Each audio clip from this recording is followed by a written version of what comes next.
السلام علیکم ورحمۃ اللہ وبرکاتہ۔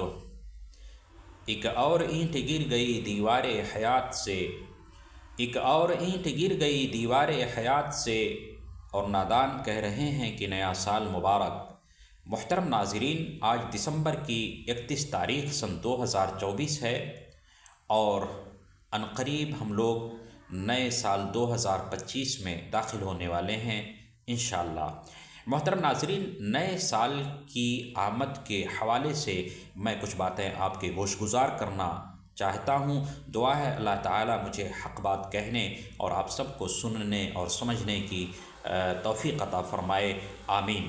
محترم ناظرین، عام طور پہ ہوتا یہ ہے کہ لوگ نئے سال کی آمد پر جشن مناتے ہیں، بلکہ اس لمحے کا بڑی شدت سے لوگوں کو انتظار ہوتا ہے جب رات کا 12 بج رہا ہوتا ہے اور لوگوں کی نگاہیں گھڑیوں پر مرکوز ہوتی ہیں، اور جیسے ہی گھڑی کی سوئی 12 سے آگے بڑھتی ہے، لوگ پٹاخے پھوڑتے ہیں اور خوشیاں مناتے ہیں، چیختے ہیں، چلاتے ہیں، شور اور شرابے کرتے ہیں۔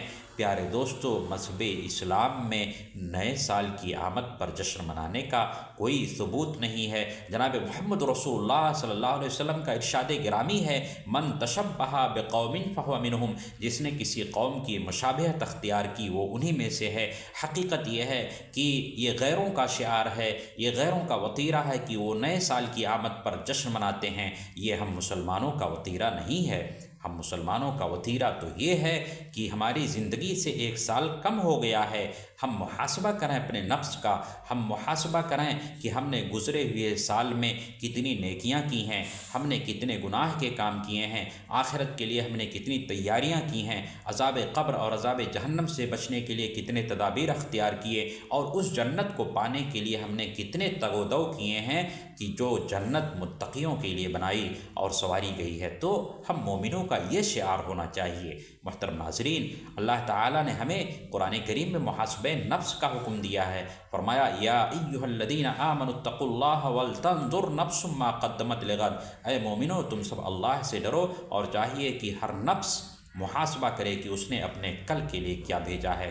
تو اصل جو مقصود ہے وہ یہ ہے کہ ہم آخرت کی فکر کریں، ہم یہ دیکھیں کہ ہم نے اپنے کل کے لیے کیا بھیجا ہے۔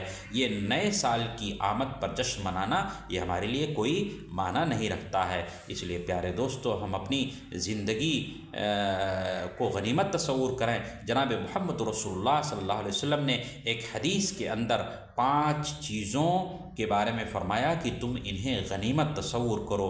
وہ 5 چیزیں کیا ہیں؟ اللہ کے رسول نے فرمایا کہ شبابک قبل حرمک، اپنے بڑھاپے سے پہلے اپنی جوانی کو غنیمت تصور کرو، وصحتک قبل سقمک، بیماری سے پہلے اپنی صحت کو غنیمت تصور کرو، وغناک قبل فقرک، محتاجی سے پہلے اپنی مالداری کو غنیمت تصور کرو، وفراغک قبل شغلک، مشغولیت سے پہلے اپنے فراغت کے اوقات کو غنیمت تصور کرو، وحیاتک قبل موتک، مرنے سے پہلے اپنی زندگی کو غنیمت تصور کرو۔ اللہ نے ہمیں یہ جو زندگی بخشی ہے رنگ رلیاں منانے کے لیے نہیں، اللہ نے ہمیں یہ جو زندگی بخشی ہے یہ غیروں کی مشابہت اور نقالی کرنے کے لیے نہیں ہے۔ اللہ نے ہمیں یہ جو زندگی بخشی ہے اس لیے نہیں ہے کہ ہم اسے شیطانی راہوں پہ لگائیں۔